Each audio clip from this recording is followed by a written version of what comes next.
Dinas Pendidikan Provinsi Papua Barat memprioritasi siswa-siswi SMA SMK di wilayah Manokwari dan Kota Sorong yang lebih banyak harus mengikuti vaksinasi. Karena kedua daerah tersebut yang selama ini memiliki jumlah kasus pasien terkonfirmasi positif COVID tertinggi di wilayah Papua Barat. Permintaan ini disampaikan Kepala Dinas Pendidikan Provinsi Papua Barat, Barnabas Dewan Siba, saat bersama Gubernur Papua Barat Domingus Mandacan ikut menyaksikan ratusan siswa-siswi SMA dan SMK di wilayah Kota Sorong mengikuti vaksinasi yang dilakukan pemerintah Kota Sorong belum lama ini di halaman kantor wali kota. Menurutnya, khusus untuk Kota Sorong, dari jumlah siswa 11.000 lebih, baru 1.000 lebih yang sudah divaksin.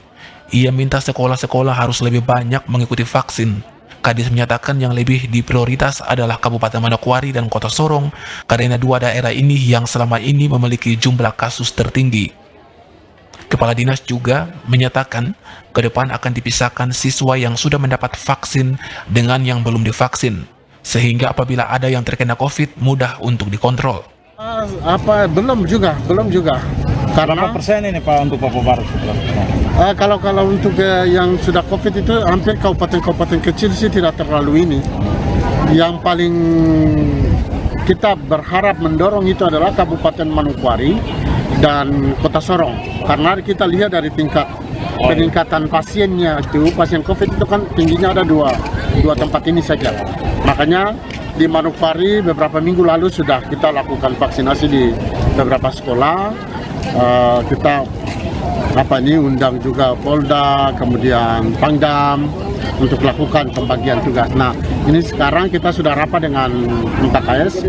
Kita berharap ke depan juga Polda dengan Pangdam juga ikut serta di dalam pembagian ini terhadap anak-anak sekolah kita ini.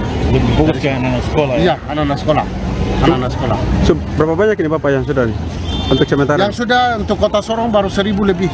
Baru 1.000 ya? Iya, baru 1.000 lebih. Berdasarkan data yang tadi saya dapat. Memang 1.000 lebih.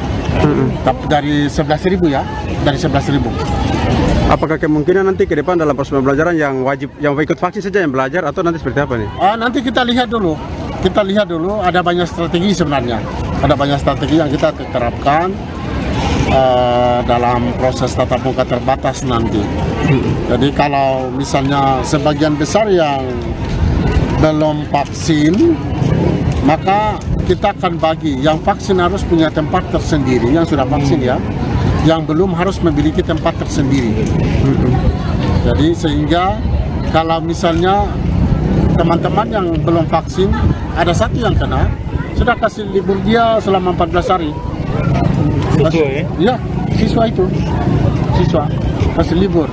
Sementara yang sudah vaksin dan tidak ada pengaruhnya, dia tetap jalan karena ruangannya kan berbeda.